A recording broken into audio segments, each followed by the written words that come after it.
Bismillahirrahmanirrahim. Alhamdulillah nahmaduhu wa nasta'inuhu wa nastaghfiruh wa na'udzu billahi min shururi anfusina wa min sayyiati a'malina. May yahdihillahu fala mudhillalah wa may yudlil fala hadiyalah.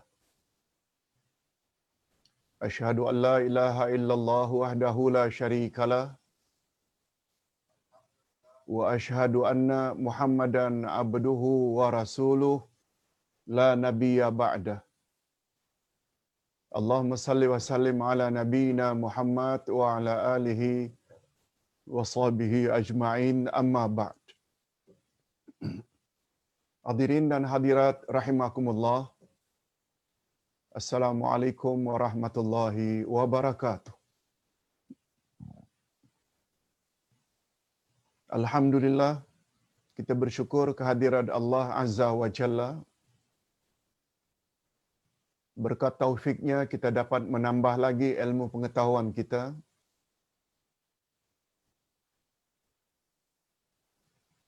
Yang pada kali ini kita akan bahas nama Allah Al-Majid. Nama Allah Al-Majid. Jadi sangat sesuai dengan apa yang kita katakan pada pagi tadi. Ayat 179 dari surat Al-A'raf menyebut majoriti manusia dan jin dihumban ke dalam neraka Jahannam, karena mereka tidak mau gunakan akal, tak mau gunakan mata, tak mau gunakan pendengaran untuk mendengar ayat-ayat Allah. Apa kata Allah tentang mereka atau manusia yang mempunyai ciri-ciri tersebut? Tak mau gunakan akal untuk memikirkan akan kebesaran Allah. Tak mau gunakan mata untuk melihat akan kekuasaan Allah. Tak mau gunakan telinga untuk mendengar ayat-ayat Allah. Apa kata Allah tentang mereka? Ulaika kal an'ami bal hum adall. Mereka taubahnya bagaikan binatang-binatang ternak, malah lebih sesat dari binatang. Merekalah orang-orang yang lalai. Ustaz tidak akan ulas, sebab itu telah diulas selama 1 jam dulu ayat itu. Cuma bahagian akhir mungkin ada jemaah yang tidak perasan. Karena terputus sedikit tadi. Ustaz ada tambah. Setelah ayat 179 itu, Allah sambung dengan ayat 180. Apa bunyi ayat 180? Betul-betul setelah ayat. Ada manusia yang lebih sesat dari binatang. Allah sebut, walillahil asma'ul husna. A'udzubillahi minasyaitanir rajim. Walillahil asma'ul husna fad'uuhu biha. Allah memiliki nama-nama yang terbaik, al-asma'ul husna. Oleh sebab itu berdoalah, memohonlah kepadanya. Wa dzarul ladzina yulhiduna fi asma'i sayujzauna ma kanu ya'malun. Tinggalkan orang-orang yang menyeleweng dalam menyebut nama-nama Allah. Mereka akan dibalasi dengan siksaan di akhirat nanti. Maksud Ustaz bawa ayat ini sangat sesuai setelah pada sesi yang pertama tadi, manusia yang lebih sesat dari binatang, kita sambung pula dengan al-asma'ul husna. Rupanya untuk terhindar daripada diri ini tergolong ke dalam golongan manusia yang lebih sesat dari binatang yang tempatnya adalah neraka Jahannam, tidak ada jalan lain, solusinya, penyelesaiannya, kenali Allah. Itu maksudnya. Itu sebabnya pada ayat 180 Allah menyebut dia memiliki al-asma'ul husna. Apalagi Allah sebut melalui lisan Rasulnya, hadis sahih riwayat Imam Bukhari dan Imam Muslim. Inna lillahi tis'atan wa tas'ina isma. Mi'atan illa wahidah. Man ahsa dakhalal jannah. Allah memiliki 99 nama. 100 kurang 1. Siapa yang betul-betul memeliharanya, 99 nama Allah itu, dia pasti masuk syurga. Dari syarat untuk masuk syurga, kita mesti tahu nama-nama Allah yang 99. Satu di antaranya, yaitu Al-Majid. Okey, itu sebagai mukaddimah menunjukkan betapa pentingnya kita kenal Allah. Okey. Tentang nama Allah Al-Majid, sungguh banyak dalam Al-Quranul Karim Allah sebut. Begitu juga di dalam hadis Nabi sallallahu alaihi wasallam. Antara lain firman Allah.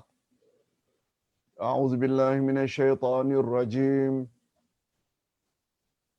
Qalu ata'jabina min amrillah. Rahmatullahi wa barakatuhu alaikum ahlal bait. Innahu hamidum majid.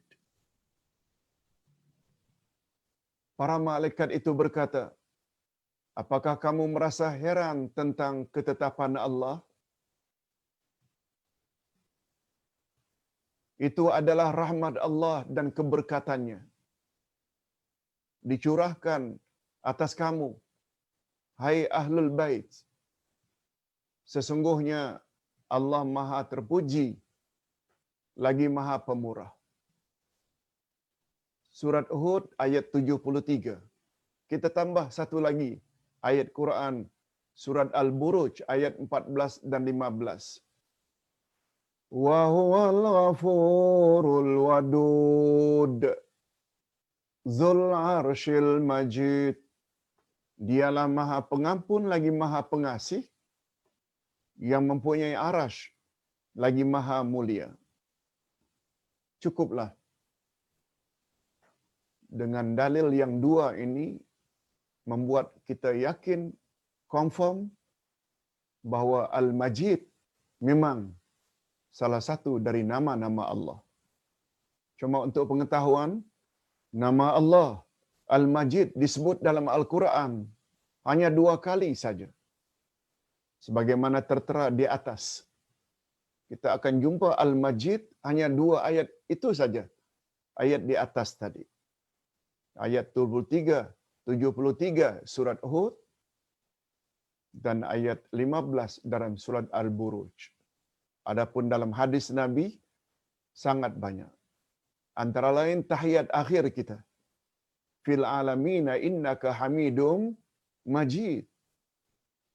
Banyak. Kalau dalam hadis sungguh banyak.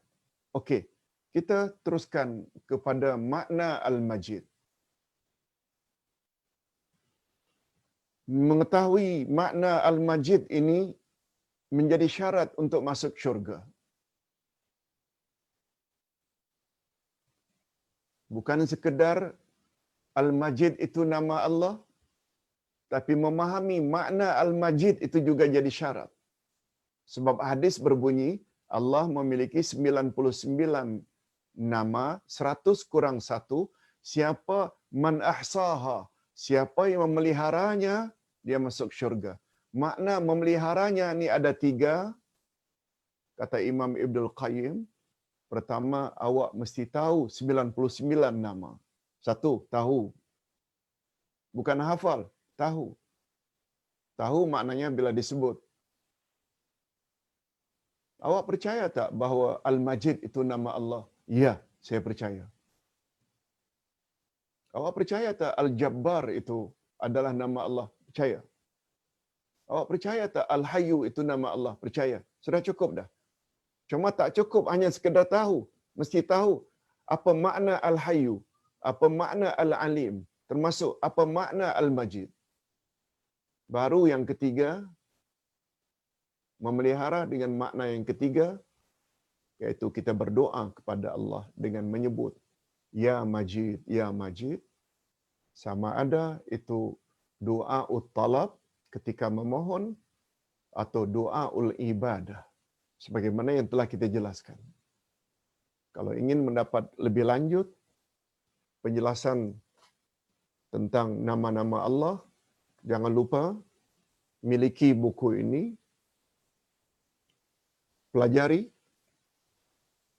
lebih kurang 100 muka surat yang pertama. Sebab nama Allah dalam buku ini, dia bermula sekitar halaman yang ke-100. Lebih kurang 90 muka surat lebih itu membahas tentang kaedah-kaedah dan ciri-ciri Al-Asma'ul Husna. Okey, kita berbalik. Itu sebabnya memahami makna Al-Majid adalah mustahak sebab dia menjadi syarat untuk layak masuk syurga. Al-Majid menurut bahasa termasuk ke dalam salah satu bentuk bersangatan atau sirah mubalaghah. Sirah itu format, bentuk, mubalaghah maknanya bersangat-sangatan. Kalau Al-Majid tadi kita telah sebut sebagai salah satu nama Allah yang artinya maha mulia. Kemuliaan Allah itu bersangat-sangatan, itu maksudnya. Itu makna sirah mubalaghah. Dengan timbangan fa'il. Asal usul Al-Majid, asal usul Al-Majd ialah Al-Kasrah, yang artinya banyak. As-Sa'ah, yang maknanya luas. Bulughun nihayah, maknanya sampai penghujung.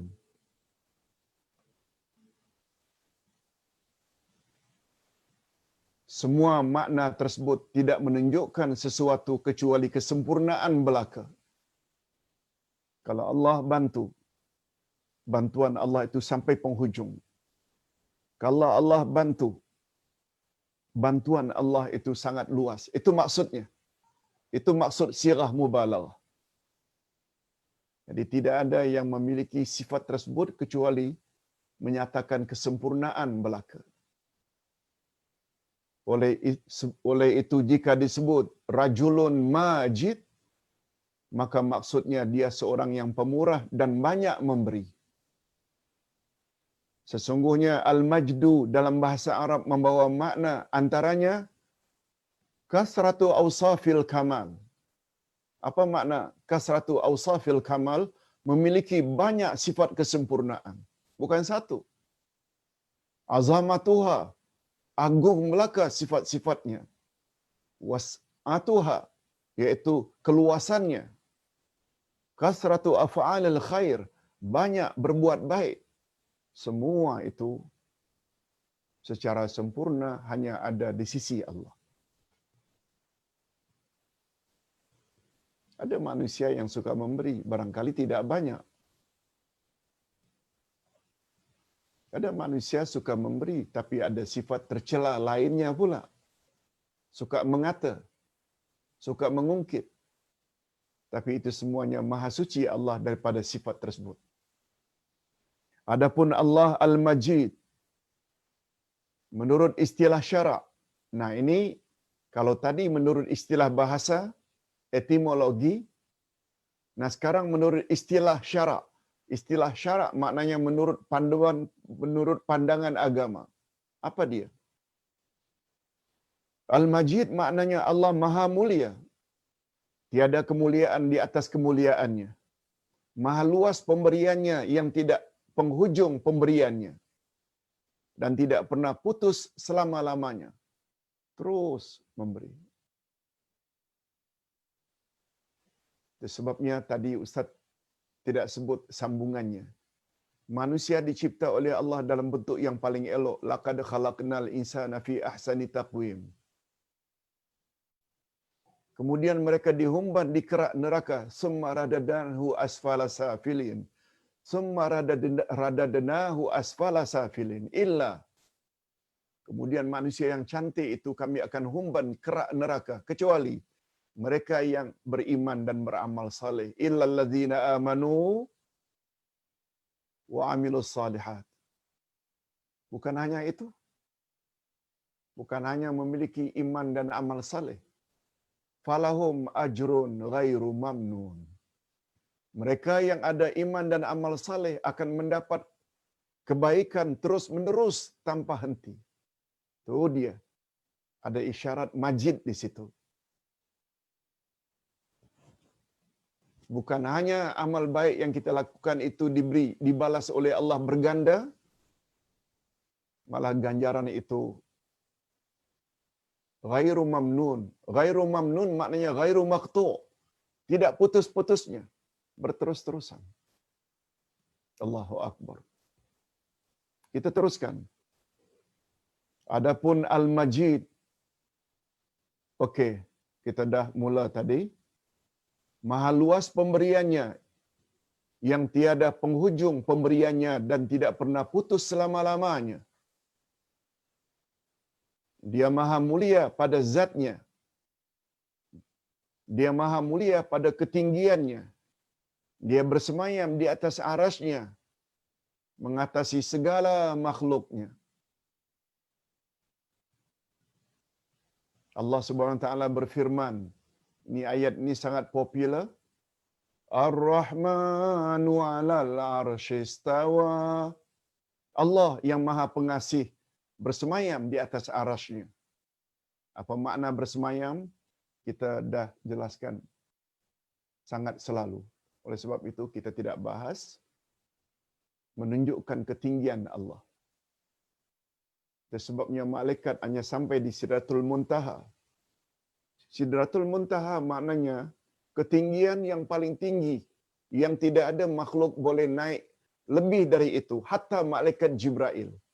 Di sinilah kelebihannya Nabi Muhammad sallallahu alaihi wasallam.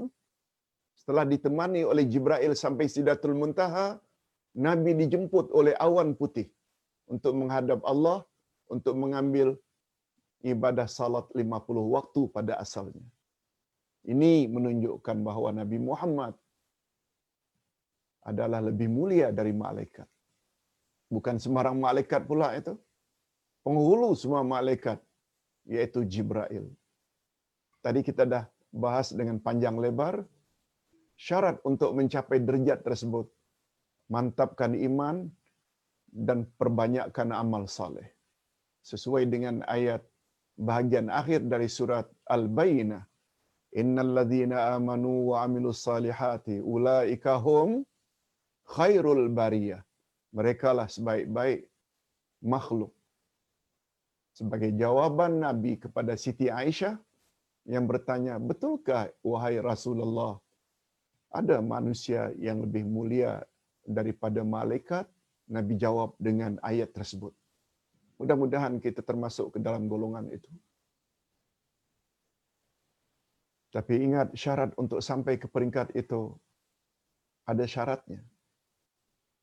Kena banyak mendengar ayat-ayat Allah, kena banyak mendengar tazkirah, kena banyak mendengar ceramah-ceramah agama, kena banyak mendengar majlis ilmu seperti ini. Agar kita kenal Allah. Bila kenal, kita akan jadi takut kepada Allah. Kita hanya akan mengharap kepada Allah dan seterusnya. Itu sebabnya kata para ulama, tidak salah kata-kata ulama, awwaluddin ma'rifatullah. Awal agama adalah mengenal Allah. Okey, kita teruskan. Jadi Allah itu sempurna dari segala sudut. Tidak ada seorang pun manusia yang mampu menandingi kemuliaan Allah yang Maha Esa. Tak ada satu pun. Apakah dalam perbuatan, anugerah, wujudnya, serta kebaikannya. Selain itu, dialah yang mencipta makhluk, menjaganya, menunjukinya, memberi rezeki kepada mereka. Maha suci Allah, maha mulia zatnya, sifatnya dan perbuatannya. Okey. Sekarang kita dah faham dah apa makna Al-Majid. Sekarang kita nak tengok pula kehebatan Al-Majid. Ciri-ciri khas Al-Majid. Nama Allah Al-Majid mempunyai kehebatan yang luar biasa. Antaranya, pertama, nama ini menunjukkan keagungan sifatnya. Banyak dan luasnya.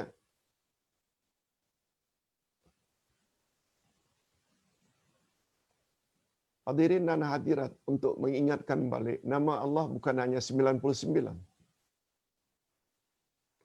Nama Allah lebih dari 99. Cuma 99 itu perlu kita ketahui sebagai syarat untuk masuk syurga. Tapi nama Allah banyak, tak terhingga. Ini sesuai dengan doa Nabi sallallahu alaihi wasallam. Apa antara lain? Doa untuk menghilangkan rasa gundah dan sedih. Antara lain, ya Allah, aku bertawassul kepadamu melalui nama-namamu yang engkau turunkan dalam kitabmu Al-Quran. Ya Allah, aku bertawassul kepadamu melalui nama-namamu yang engkau beritahu kepada hamba-Mu, yaitu kepada Rasul. Satu lagi kata Nabi, ya Allah, aku bertawassul kepadamu melalui nama-namamu yang engkau simpan di dalam khazanah ilmu ghaibmu. Bahagian yang terakhir ini, kata ulama akidah, menunjukkan ada nama-nama Allah yang Allah tidak sebut dalam Quran, yang Allah tidak sebut di dalam hadis, kepada Nabi Muhammad tak diberitahu, tapi nama itu Allah simpan di dalam ilmu ghaib. Hatta Nabi Muhammad tak tahu, apalagi kita. Ini memberi isyarat bahawa nama Allah bukan setakat 99. 99 itu perlu diketahui sebagai syarat untuk masuk syurga. Itu saja. Ini semua cakupan makna Al-Majid. Yang kedua, segala sifat yang terkandung di dalam setiap namanya agung belaka. Setiap nama Allah adalah agung belaka. Dia Maha mengetahui dalam pengetahuannya. Dia Maha pengasih dan sangat luas dalam kasihnya. Dia Maha berkuasa dan dia tidak pernah lemah dalam kekuasaannya. Dia Maha penyantun dalam santunannya. Santun maknanya tidak segera memberi hukuman kepada pesalah. Itu makna santun. Coba lihat berapa banyak manusia yang menyembah berhala. Allah tidak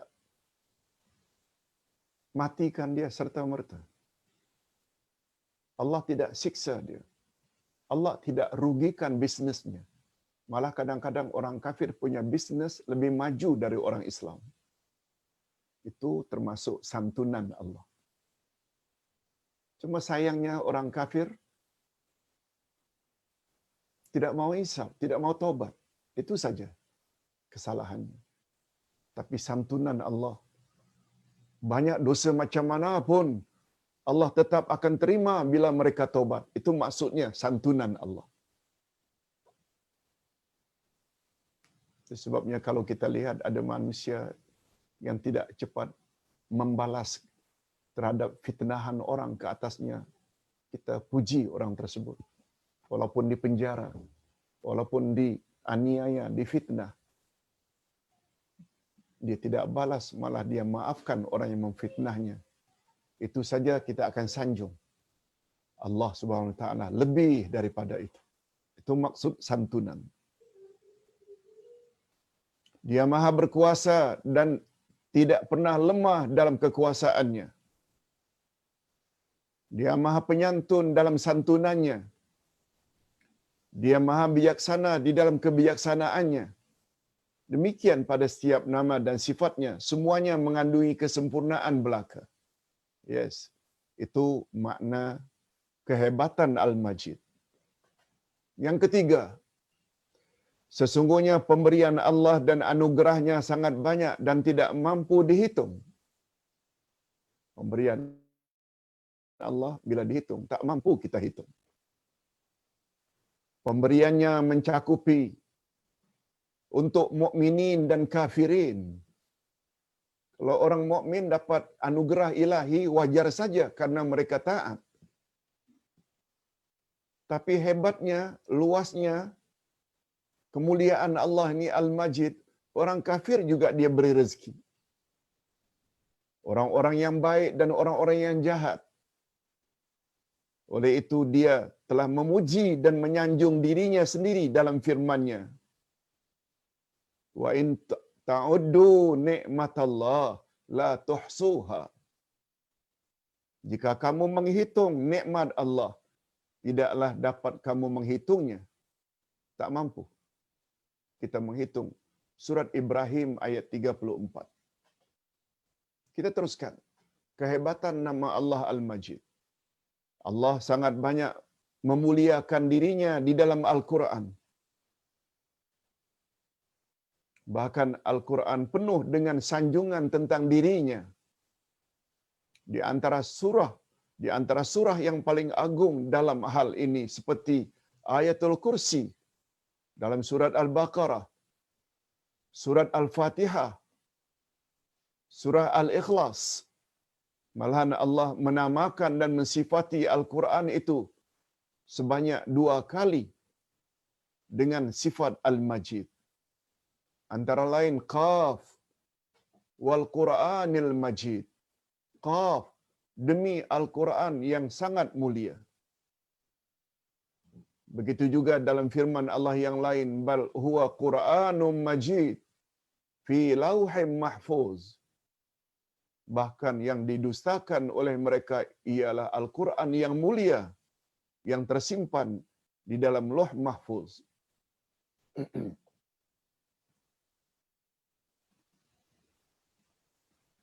Mungkin timbul tanda tanya, Ustaz tadi ada sebut Majid hanya disebut 2 kali. Tapi ini ada Majid lagi, Al-Majid. Jangan salah faham.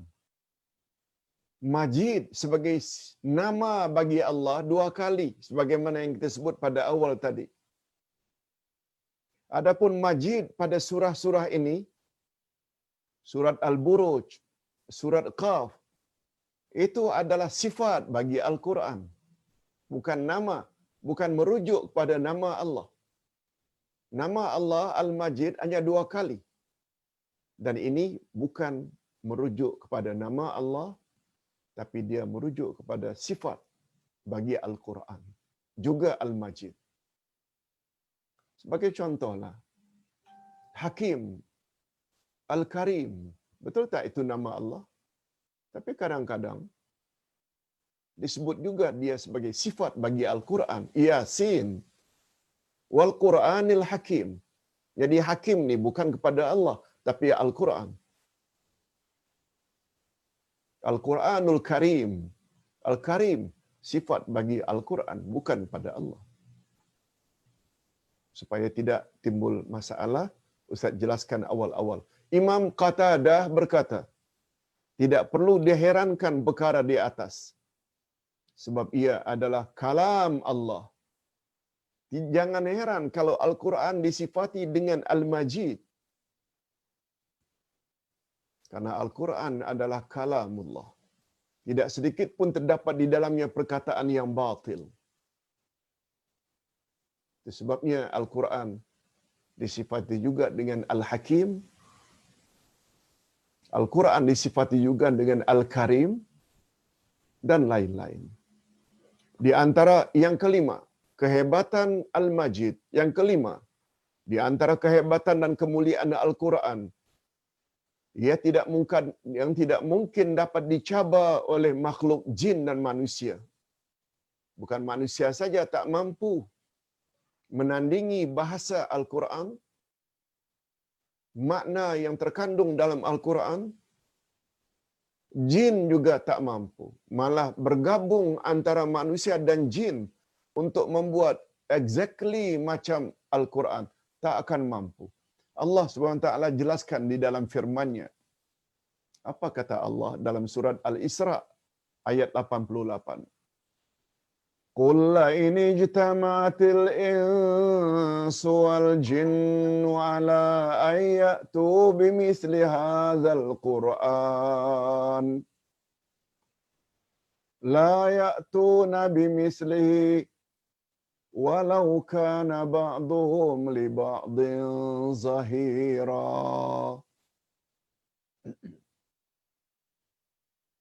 Terjemahannya, katakanlah, sesungguhnya jika manusia dan jin berkumpul untuk membuat yang serupa Al-Quran ini, niscaya mereka tidak akan dapat membuat yang serupa dengannya, sekalipun sebahagian mereka menjadi pembantu bagi sebahagian yang lain. Maksudnya, mereka bergabung untuk membuat macam Al-Quran, impossible, mustahil, tak akan mungkin.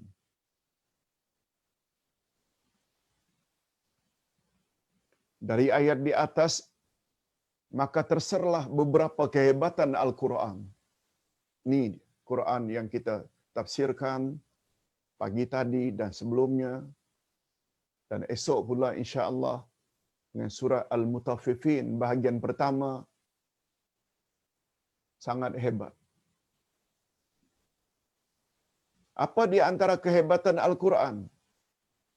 Jin dan manusia tidak akan mampu mendatangkan segala bentuk syariat menyamai syariat yang terdapat di dalam Al-Quran. Syariat maknanya peraturan-peraturan. Seperti penetapan hukum halal dan haram, berbagai bentuk ibadat dan muamalat, sungguh ia mukjizat yang agung. Oleh sebab itu orang beriman tidak boleh ada keyakinan kononnya undang-undang yang dicipta oleh manusia lebih hebat daripada apa yang tertera dalam Al-Quran. Bila ada pandangan macam itu, imannya rosak. Imannya rosak. Sebab secara indirectly, dia meletakkan Quran itu rendah daripada akal manusia. Hati-hati. Kaum liberal, kaum modernis, sister in Islam, yang banyak gunakan akal, coba pertikaikan poligami, coba pertikaikan faraid, mengapa laki-laki lebih banyak dapat bahagian daripada wanita, dan. Kamu sebenarnya sedang berada dalam bahaya. Lebih baik segera tobat pada Allah.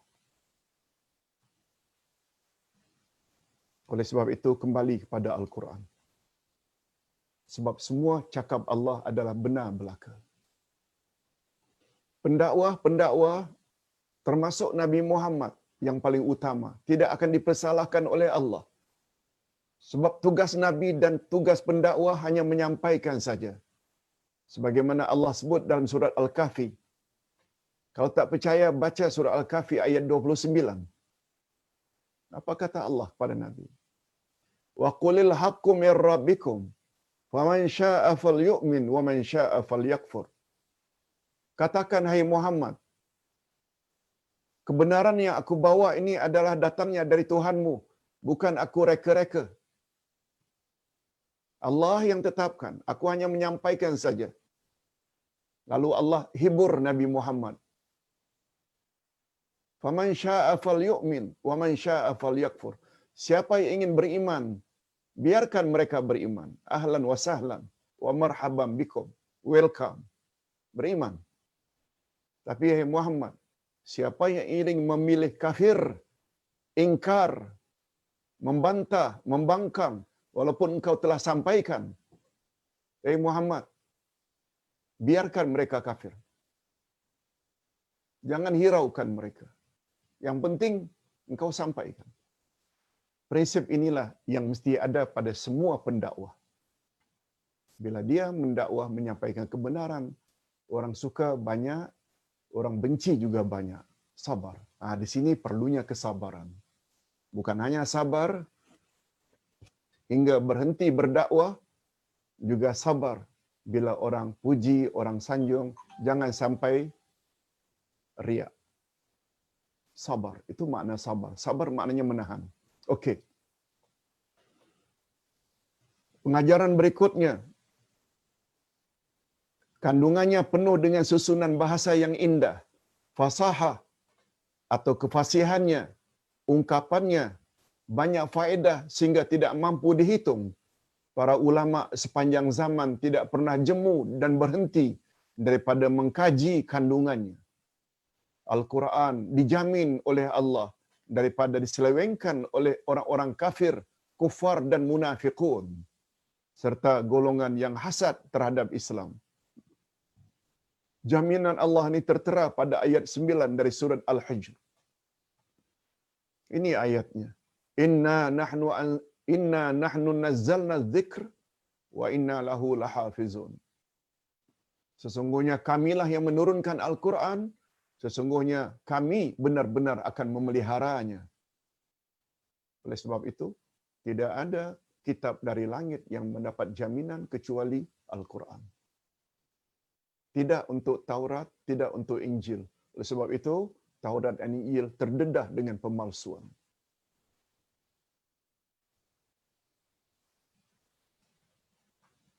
Itu sebabnya, karena Allah dah jamin Quran tak boleh dipalsukan.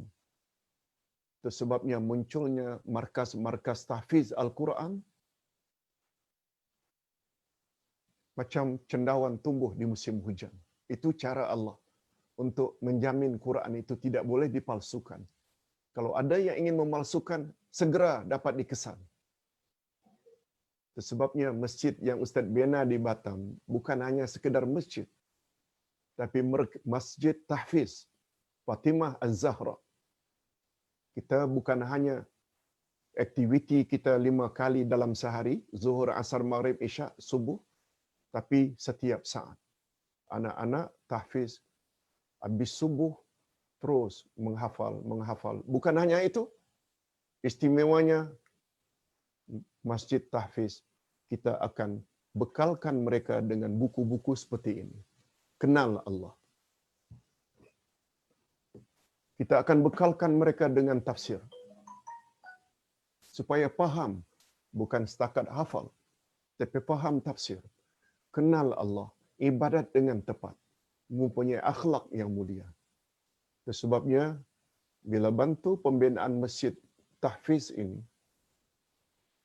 kita sebenarnya telah menanam modal yang sangat besar untuk kita terima kelak ketika berada di alam barzakh dan di alam akhirat. Sebabnya Ustaz galakkan mana-mana markas tahfiz yang ada di Malaysia, tolong manfaatkan, silakan. Gunakan buku-buku akidah yang Ustaz tulis 3 jilid. Al-Asma'ul Husna, manfaatkan. Tafsir Quran yang Ustaz dah tafsirkan dah 18 juzuk, termasuk juz 30. Itu sebabnya bagus juga kalau Ustaz sebut di sini pada hari Jumaat, Ustaz bercadang untuk bantu markas tahfiz ini dengan karya Ustaz.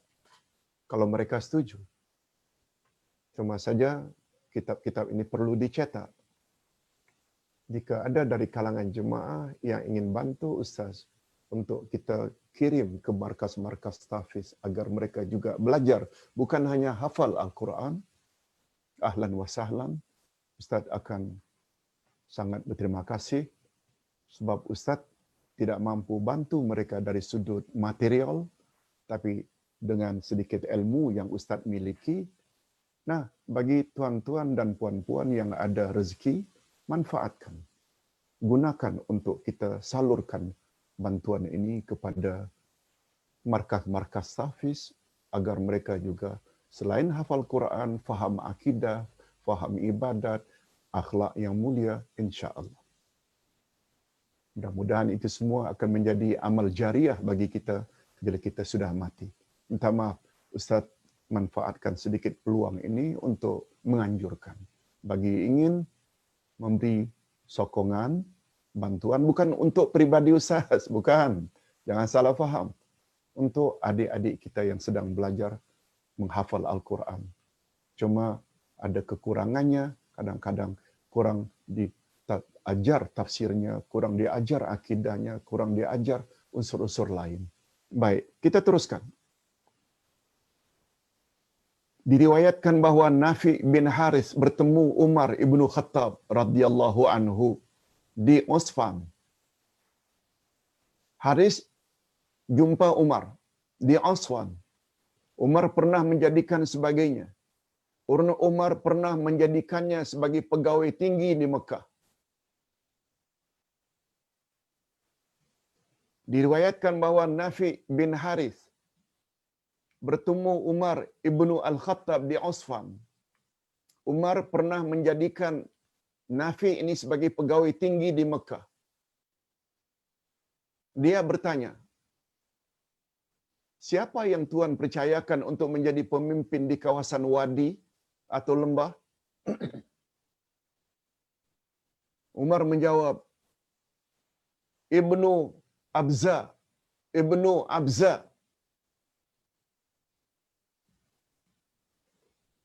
Lalu ditanya lagi, siapa Ibnu Abza itu? Ya Amirul Mukminin. Dijawab oleh Umar, dia salah seorang mantan hamba abdi. Dia salah seorang ex hamba sahaya. Backgroundnya hamba, macam Bilal. Umar ditanya lagi, apakah Tuan jadikan ketua wadi? Wadi maknanya perkampungan di padang pasir. Wadi ini lembah. Apakah Tuan jadikan ketua wadi itu, lembah, kampung itu, seorang hamba, ex-hamba, bekas hamba? Umar menjawab, aku jadikan dia ketua walaupun backgroundnya hamba. Karena dia mahir dengan kitabullah. Dia mahir dalam ilmu faraid.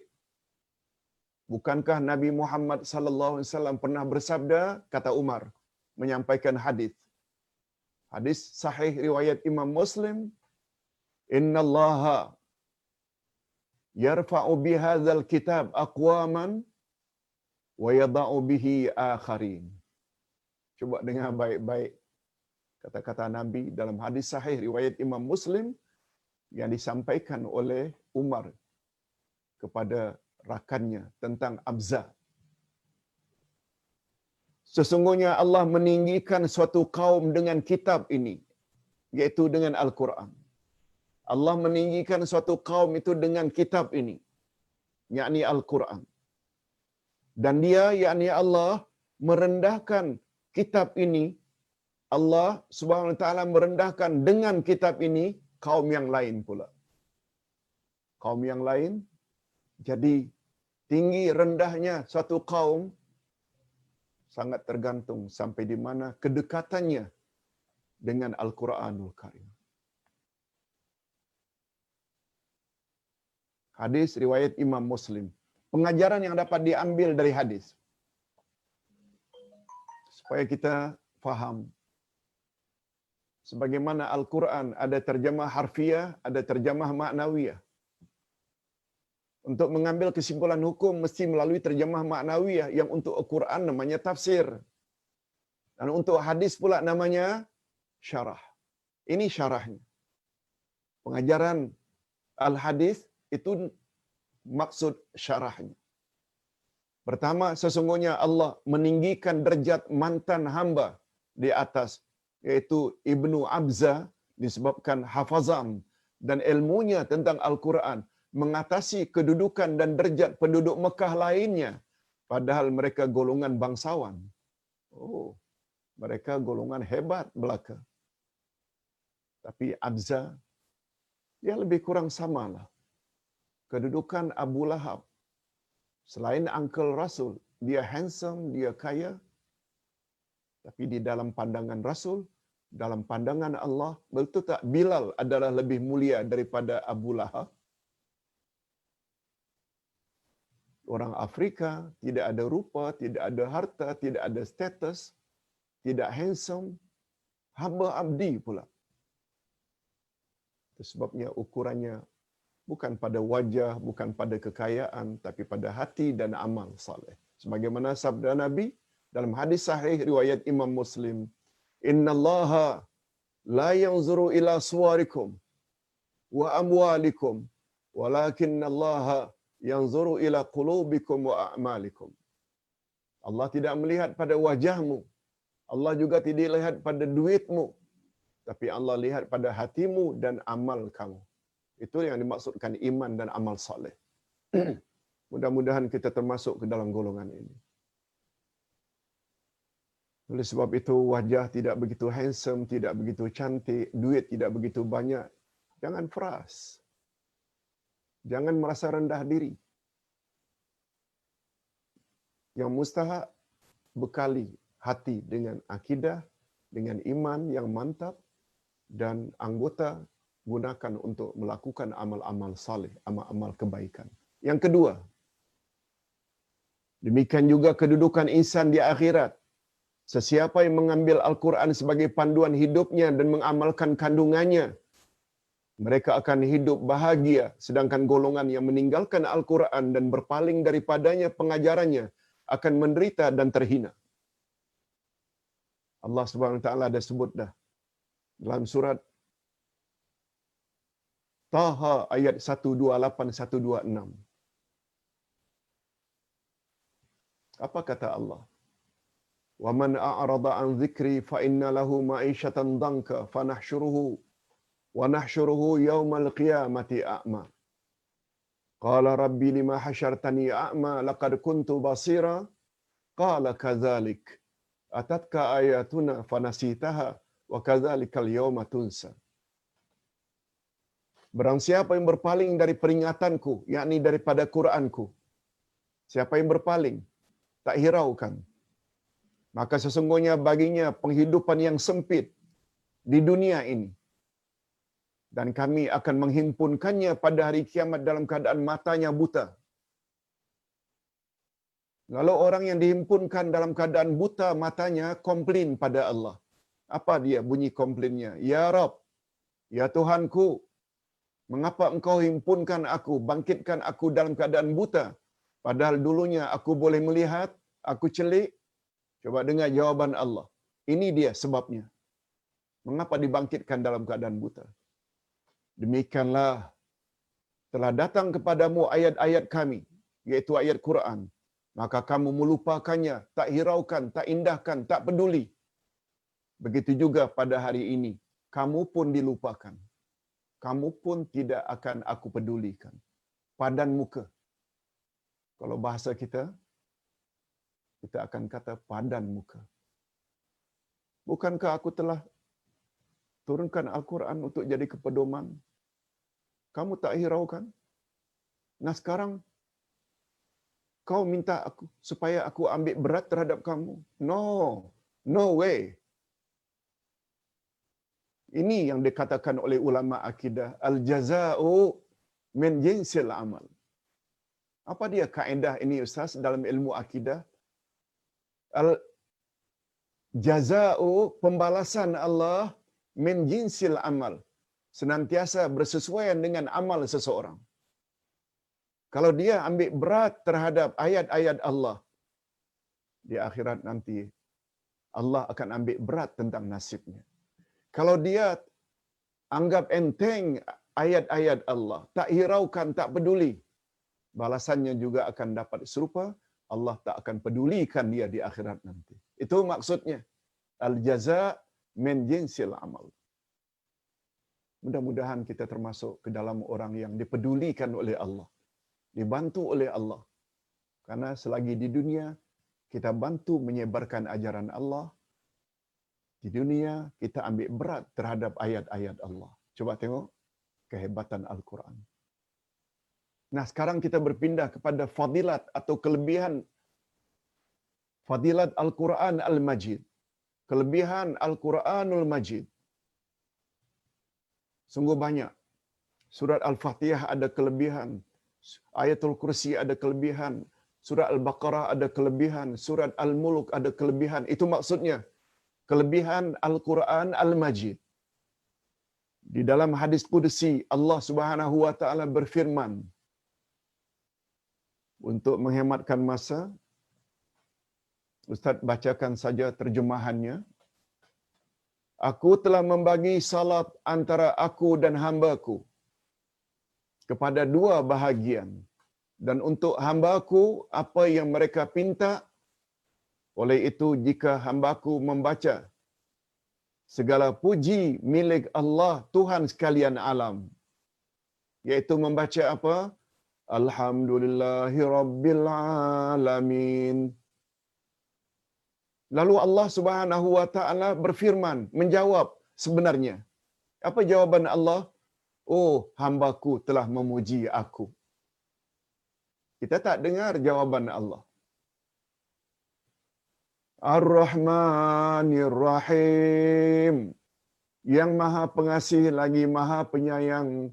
Lalu Allah jawab lagi, hamba-Ku telah menyanjungku. Hamba-Ku telah menyanjungku.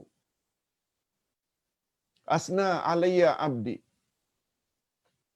Kemudian apabila seseorang yang sedang salat membaca, Maliki yaumiddin, Raja pada hari pembalasan. Lalu Allah Subhanahu wa taala jawab. Apa jawaban Allah? Coba tengok hadis di atas. Qala Allah taala. Lalu Allah pun berfirman, Majjadani abdi. Jadi majjadani inilah perkataan majid. Apa makna majjadani abdi? Oh, hamba-Ku telah memuliakan daku, kata Allah. Hadis riwayat Imam Muslim. Hadis riwayat Imam Muslim. Itu baru kelebihan surat Al-Fatihah. Itu sebabnya kata ulama, bila membaca surat Al-Fatihah, jangan satu nafas, dua nafas. Bismillahirrahmanirrahim. Alhamdulillahirabbil alamin arrahmanirrahim maliki yaumiddin iyyaka na'budu wa iyyaka nasta'in. Jangan.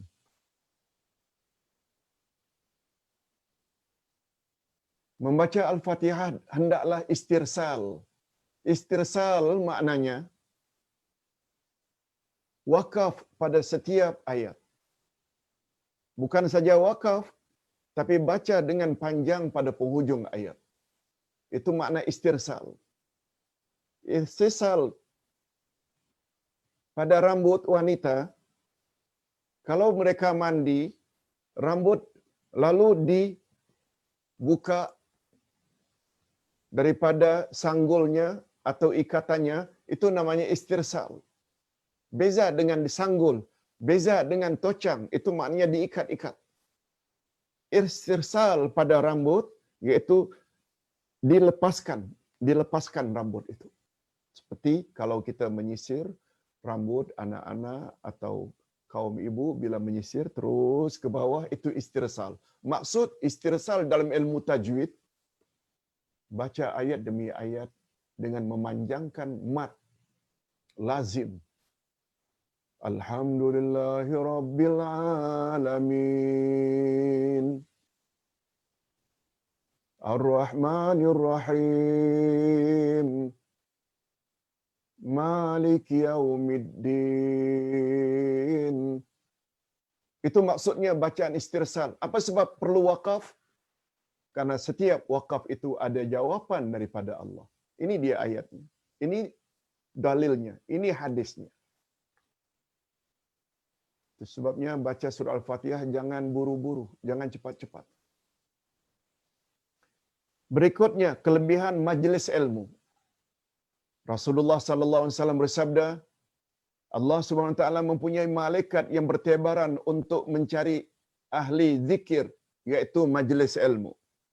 Jika mereka menemui suatu kaum yang sedang berzikir kepada Allah, lalu mereka saling memanggil, rebutlah hajat-hajat kamu. Maknanya, ambillah peluang untuk mencapai kelebihan.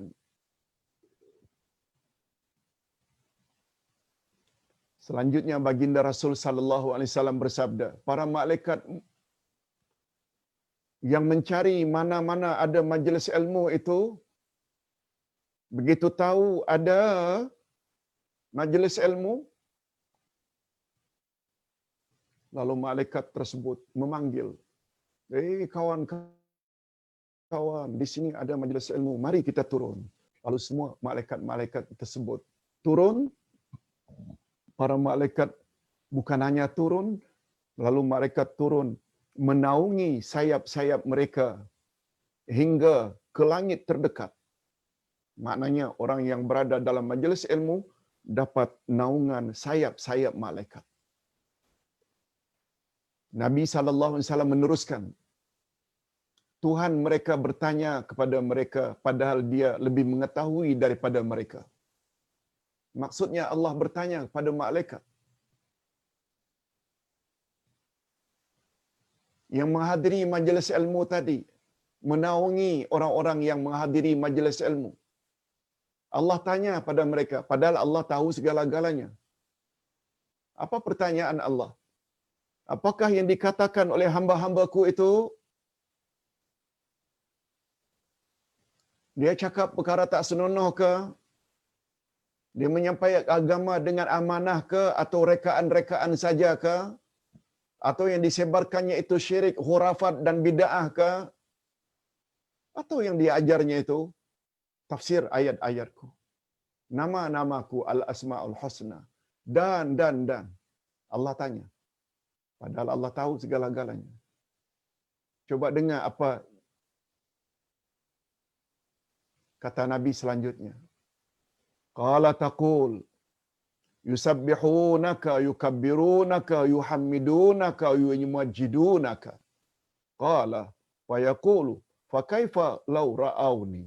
Qala yaqulun law ra'auka kanu ashadda laka ibadah wa ashadda laka tamjida wa aktsaraka tasbiha hatta qala Allah Ta'ala fa ushhidukum anni qad ghafartu lahum.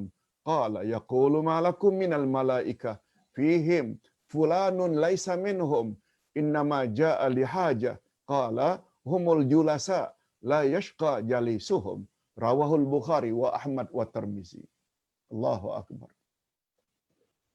Hadirin dan hadirat, kalau selama ini membuat kita rajin ke majlis ilmu karena Nabi bersabda, siapa pergi ke majlis ilmu niscaya Allah permudahkan baginya jalan ke syurga. Lebih-lebih lagi kalau kita faham makna hadis ini. Hadis sahih riwayat Imam Bukhari.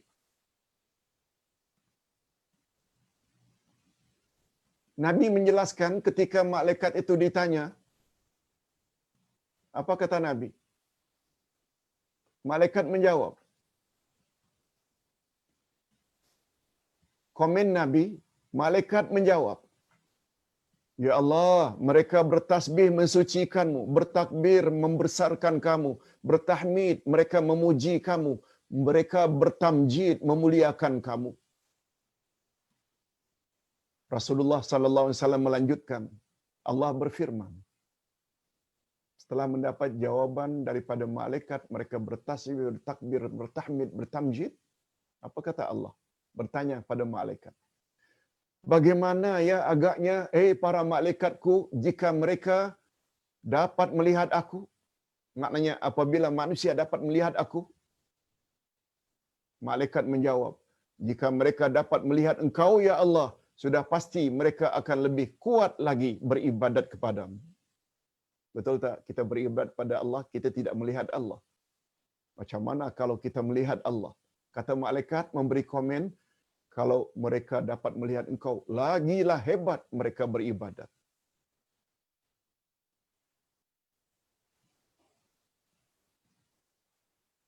Lebih dahsyat lagi memuliakan kamu. Lebih banyak lagi mensucikan kamu. Sehingga kemudian Allah berfirman. Oleh sebab itu, ini apa kata Allah kepada malaikat tentang manusia yang hadir majlis ilmu.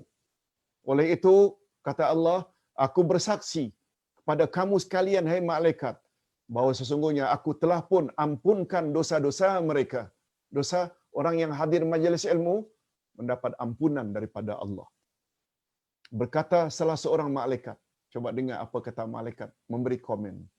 Dalam majlis tersebut, ya Allah, ada seseorang yang bukan ahli zikir di dalamnya. Maknanya, dia datang ke majelis ilmu bukan dengan tujuan untuk mencari ilmu. Bukan. Tetapi dia duduk di dalamnya karena ada hajat tertentu. Allah berfirman, dia juga berhak mendapat ampunanku sebab dia tidak merasa letih atau jemu untuk duduk bersama mereka. Hadis riwayat Imam Bukhari. Apa maksudnya, Ustaz? Taruhlah umpamanya, kita di rumah didatangi oleh tetamu. Kawan baik kita. Lalu kita tidak segan-segan menyebut, boleh tak nanti kita kalau tidak berbual pun berbincang setelah selesai majlis ilmu online pagi ini. Padahal kedatangan tetamu tadi bukan untuk ikut online. Akhirnya dia bersedia. Ini yang dimaksudkan oleh malaikat. Ada yang ikut majlis ilmu itu bukan tujuannya untuk mencari ilmu. Tapi dia juga turut duduk mendengar. Macam mana pula dengan dosa-dosa mereka? Engkau ampunkan jugakah dengan sebagaimana orang yang menuntut ilmu dengan tujuan mendengar ilmu? Kata Allah, mereka pun juga layak mendapat ampunan dosa-dosa mereka daripada aku. Allahu Akbar. Coba lihat hebatnya majlis ilmu. Okey, sekarang kita sampai kepada jika disebut bergandingan. Sebagaimana kita sama-sama maklum, semua nama Allah adalah sempurna belaka. Tapi apabila nama Allah itu disebut bergandingan dengan namanya yang lain, dia membawa makna lebihan daripada makna biasa. Nah, dalam masa lebih kurang 15 minit lagi, kita insya-Allah dapat selesaikan lebih kurang 1,5 muka surat saja lagi. Walaupun nama Allah Al-Majid mengandung sifat yang sangat sempurna, namun jika ia disebut bergandingan dengan namanya yang lain, maka himpunan dua nama itu mengandungi kesempurnaan yang sangat banyak sehingga tidak mampu dihitung. Antara lain, rahmatullahi wa barakatuh alaikum ahlal bait innahu hamidum majid. Itu adalah rahmat Allah dan keberkatannya dicurahkan atas kamu, hai ahlul bait. Sesungguhnya Allah Maha terpuji lagi Maha pemurah. Surat Hud ayat 73.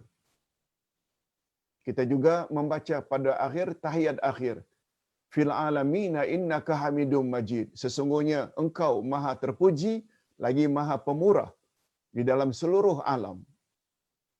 Hadis riwayat Imam Muslim. Allah Al-Hamid. Hamidum Majid.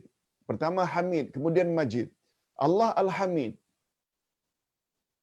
yakni Maha terpuji dari segala segi.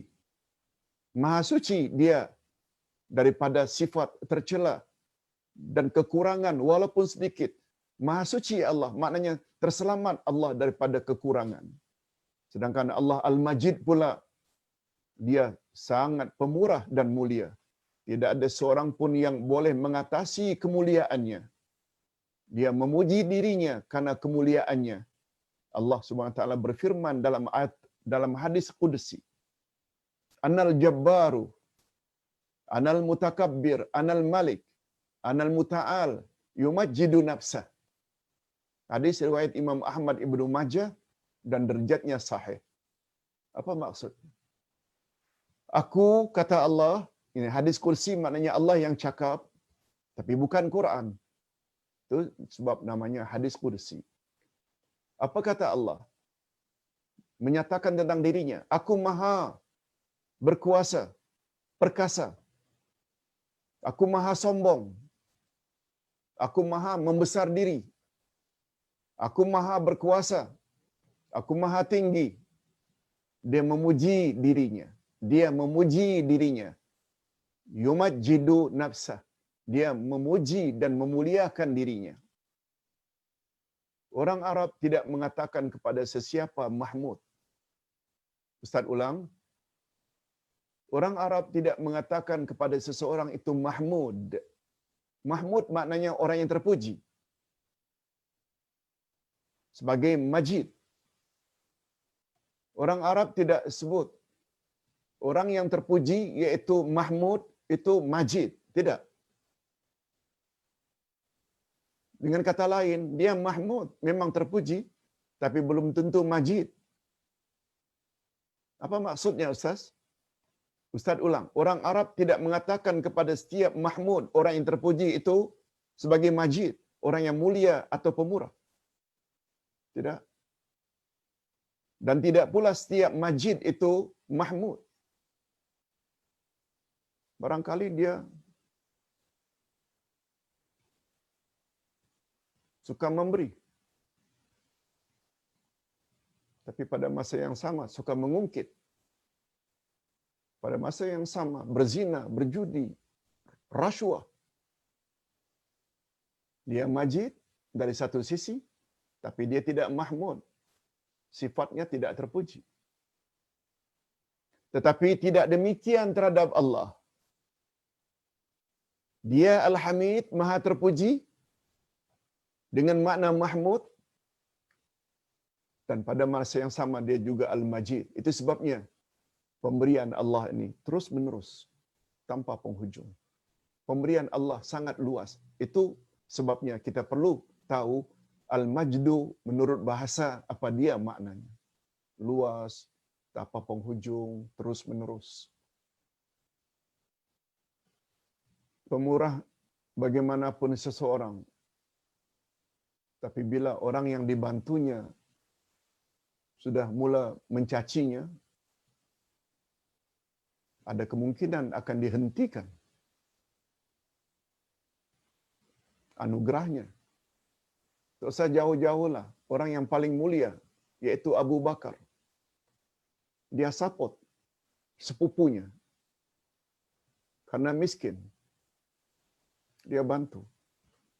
Tapi bila sepupunya itu turut serta memfitnah Aisyah, kononnya Aisyah berzina, langsung dia hentikan bantuan tersebut. Abu Bakar orang yang terpuji, tapi bukan Majid. Sebab dia hentikan. Akhirnya Nabi SAW beritahu, wahai Abu Bakar, ada ayat Quran turun tentang engkau. Begitu engkau tahu sepupu yang engkau bantu selama ini memfitnah Aisyah, engkau hentikan? Ya, macam mana aku tidak bantu dia? Dia telah fitnah anakku, isterimu. Wahai Abu Bakar, jangan macam itu. Allah SWT berfirman kepadaku, bila engkau maafkan, engkau teruskan pemberian, engkau layak mendapat ampunan daripada Allah. Nah sekarang, buatlah pilihan. Make your choice. Make your choice. Engkau berdendam dengan dia ke karena memalukan engkau, memfitnah anak kesayanganmu, Aisyah? Atau engkau maafkan? Make your choice. Pilihlah. Yang mana satu? Langsung Abu Bakar, aku memilih ampunan Allah, ya Allah. Kemudian beliau teruskan bantuan terhadap sepupunya. Ini sebagai contoh. Itu manusia yang paling mulia itu. Orang yang diletak oleh Rasulullah nomor 1 dari 10 senarai yang layak masuk syurga, Abu Bakar. Nak menunjukkan bukan kekurangan Abu Bakar, tapi yang namanya manusia tidak senantiasa berganding antara Hamid dengan Majid. Tapi Allah, yes.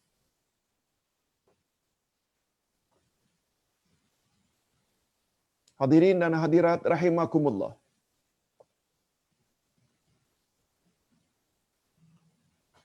Dia akan senantiasa memuji Allah dengan mengeluarkan Al-Kalim At-Tayyib.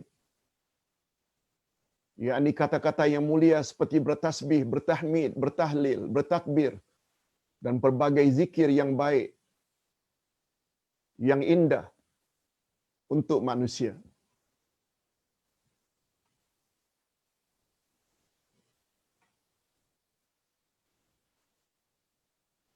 Ustaz ulang sekali lagi, mungkin terlangkau, kesan beriman dengan Al-Majid. Ini bahagian akhir. Apa dia kesan positif bila kita beriman dengan nama Allah Al-Majid pada diri kita? Keimanan yang mendalam seseorang terhadap nama Allah Al-Majid akan memberi kesan positif pada diri hamba tersebut. Ini faedah kita belajar nama Allah. Mesti ada kesan pada diri kita. Pertama, insan tersebut akan berusaha sekuat tenaganya untuk mengagungkan Allah Subhanahu wa taala melalui jalan atau cara apapun yang disyariatkan untuk mendapat keredaan Allah Subhanahu wa taala. Dia akan jadi orang yang rajin berusaha untuk mendapat keredaan Allah, menuntut ilmu, salat pada awal waktu, tahajud, witir, duha, rawatib, baca Quran, membantu orang lain, sedekah dan lain-lain.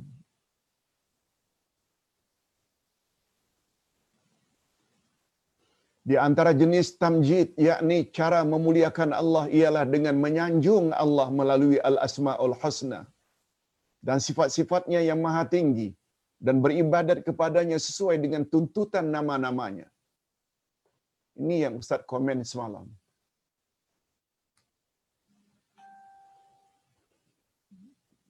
Dalam masyarakat kita masih lagi disebut-sebut. Kita wajib mengetahui 20 nama Allah. 20.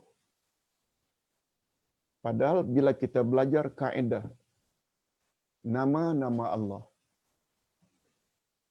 dalam setiap nama Allah ada sifat Allah. Dengan kata lain, mustahil Allah memberi namanya dengan nama tertentu, lalu Allah tidak memiliki sifat dalam nama itu. Ustaz buat contoh mudah. Betul tak Allah punya nama Al-Hayyu? Sifat yang ada di dalamnya hayat. Mestilah Allah itu hidup. Baru dilayak dia dikatakan Allah maha hidup. Mustahil Allah mati. Kalau Allah itu menamakan dirinya Al-Alim, maha mengetahui, mestilah Allah ada sifat ilmu. Kalau Allah menamakan dirinya Al-Mutakallim, Allah maha berkata-kata, mestilah ada sifat kalam. Ini dia Al-Quran kalamullah. Mustahil Allah menamakan dirinya lalu tidak memiliki sifat yang tersirat dalam nama tersebut. Itu sebabnya 100 muka surat pertama dalam buku ini, lebih kurang 93 muka surat, dia menyebut tentang bab itu. Kaedah-kaedah mempelajari nama-nama Allah. Satu di antaranya, dalam setiap nama Allah ada sifat. Ini memberi isyarat. Kalau nama Allah ada 99, maknanya di situ ada berapa sifat Allah? 77. 77 nama Allah itu jadi syarat untuk melayakkan kamu memasuki syurganya. Man ahsaha dakhalal jannah. Riwayat Bukhari Muslim. Kalau hanya wajib diketahui 20, 79 kita letakkan di mana? Tak wajib tahu ke? Itu sebabnya Ustaz tak mau mempertikaikan. Itu pandangan. Tetapi sebenarnya nama Allah 99, di situ saja ada 79. Betul tak? 20 itu kurang dari suku. Kurang dari suku. Kurang dari 1/4. Kalau 100 saja, 25 itu. Baru suku. 50 baru setengah. 75 nama Allah baru 3 suku. Nah sekarang 20, bukankah 20 kurang daripada 25? Macam mana nak masuk syurga? Tolong fikir. Tolong fikir. Ini belum lagi kita bercakap bahawa sifat Allah lebih banyak dari nama Allah. Sebab sifat Allah ada kaitannya dengan perbuatan dan ucapan Allah. Dapat kita bilangkah berapa banyak perbuatan Allah dan berapa banyak ucapan Allah. Lagi, semua itu Ustaz ada tulis pada permulaan lebih kurang 93 pertama kitab Al-Asma'ul Husna. Okey, kita teruskan. Yang kedua, dia akan senantiasa memuji Allah Subhanahu wa taala dengan mengeluarkan al-kalamut thayyib. Kalamut thayyib yakni kata-kata yang mulia seperti bertasbih, bertahmid, bertahlil, bertakbir dan pelbagai zikir yang baik lagi indah untuk Allah. Subhanallah walhamdulillah wala ilaha illallah wallahu akbar wala haula wala quwata illa billahil aliyil azim. Semuanya itu baik-baik belaka. Termasuk suka membaca Al-Quran. Termasuk tilawah Al-Quran. Dan yang terakhir, dia akan memuliakan apa saja yang dimuliakan oleh Allah seperti memuliakan Al-Quran.